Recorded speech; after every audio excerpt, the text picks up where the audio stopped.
안녕하세요. 이상화 책 읽기, 이슬람 바로 알기 마지막 세 번째 시간입니다. 오늘은 이슬람의 여성관을 알아보겠습니다. 이스라엘 하마스 전쟁 초기에 가자 지구를 탈출한 한국인 소식을 접하며 좀 의아했습니다. 한국인 여성이 머리에 히잡을 쓰고 있었습니다. 무슬림 남자와 결혼해 가자 지구에 살고 있었다는 건데요. 무슬림으로 사는 게 과연 행복한지 의문이 들었습니다. 혹시라도 무슬림과 결혼을 생각하고 있는 여성이라면 이 영상을 꼭 보시기 바랍니다. 최근에는 국내 여자 배구에 아시아 쿼터제로 들어온 정관장 팀의 인도네시아 출신 메가와티 선수가 머리에 히잡을 쓰고 경기를 합니다. 격한 운동으로 땀을 흘리면서도 머리에 그걸 꼭 써야 하는지 의문입니다. 또 이란에서 한 여성이 히잡을 똑바로 쓰지 않았다는 이유로 경찰서에 끌려가 의문의 죽음을 당한 지도 1년이 넘었습니다.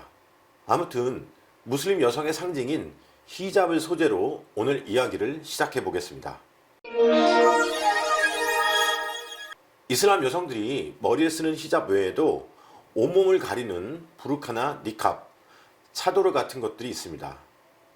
통틀어 이슬람 여성의 베일이라고 할 수 있는데요. 이러한 베일이 처음 시작된 것은 이슬람교의 창시자인 무함마드 때입니다.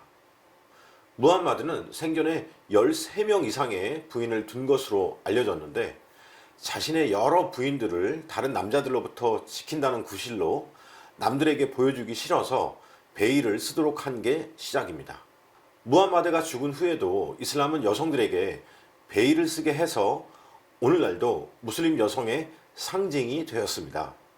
무슬림 여성이 이 베일을 착용하지 않은 죄는 무겁습니다.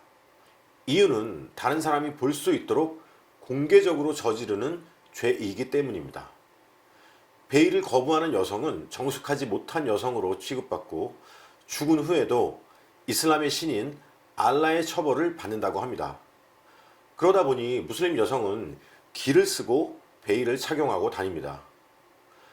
무슬림이 많은 프랑스에서는 이 베일을 쓸 경우 벌금까지 부과하는 법을 만들었는데 이에 무슬림들이 반발하면서 큰 갈등이 되고 있습니다.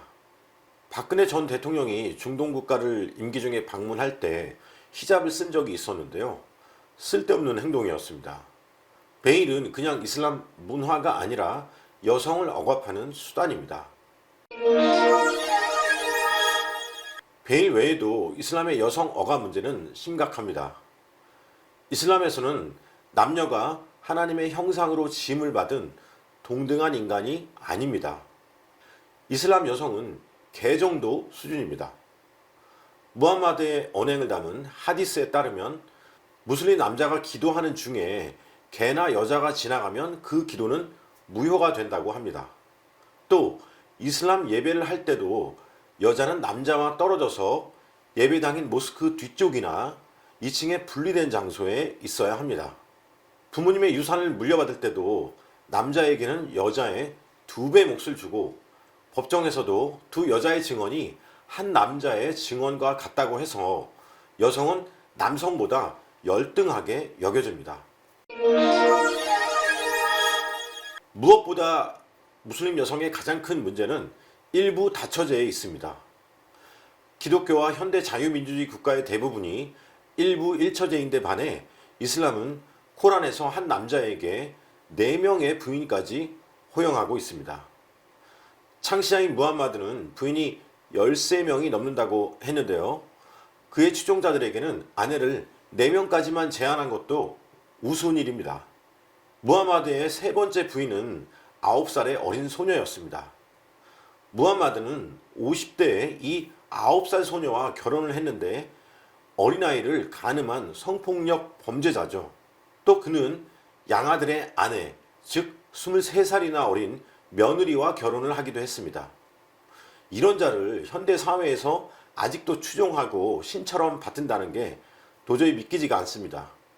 또 이들이 일부 다처제이다 보니 일부 일처제 국가의 가정보다 순식간에 더 많은 아이를 낳습니다. 무분별한 이민을 허용한 유럽 국가들이 지금 기하급수적으로 늘어나는 무슬림 때문에 골치를 앓고 있습니다.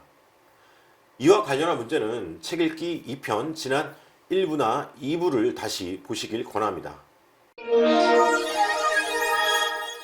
부부간에도 남편은 아내를 때릴 수 있는 데다 4명의 아내를 데리고 살면서 언제든지 이혼하고 새로운 아내를 맞을 수 있습니다.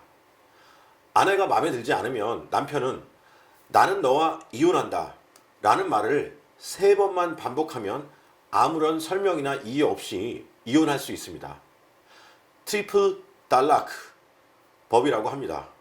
이런데도 무슬림 여성은 결혼해서 아내로 살고 싶은지 의문입니다.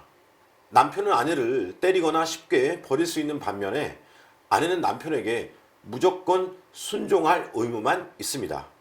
게다가 남편이 아내와 살면서 행복하지 못했다고 하면 여성은 천국에 들어갈 수 없다고 합니다.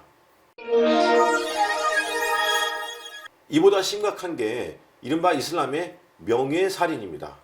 여자가 정조를 잃는 등 가족이나 공동체의 명예를 훼손한 경우 아무런 법적 판결 없이 가족이나 공동체 구성원에 의해 죽임을 당합니다. 가족 내 살인을 정당화하는 것이죠. 이러한 명예살인은 이슬람 국가나 유럽에 사는 이슬람 가정에서도 행해지는데 UN 인구활동기금의 몇 해 전 자료에 따르면 한 해 무려 5,000명, 하루에 14명의 여성들이 이 명예살인으로 죽어가고 있습니다. 남녀가 똑같이 불륜을 저지른 경우에도 의심이 가는 행동을 한 여성은 즉각 살해당하지만 남자는 보상금을 지불하는 정도로 마무리됩니다. 다음으로 이슬람에 여성 할례가 있습니다. 여성의 외부 생식기를 절단하는 것을 말하는데 세계보건기구에 따르면 연간 1억에서 1억 4천만 이슬람 소녀들과 여성들이 강제로 이 할례를 받습니다. 매일 6,000명꼴로 할례 시술을 강요당합니다.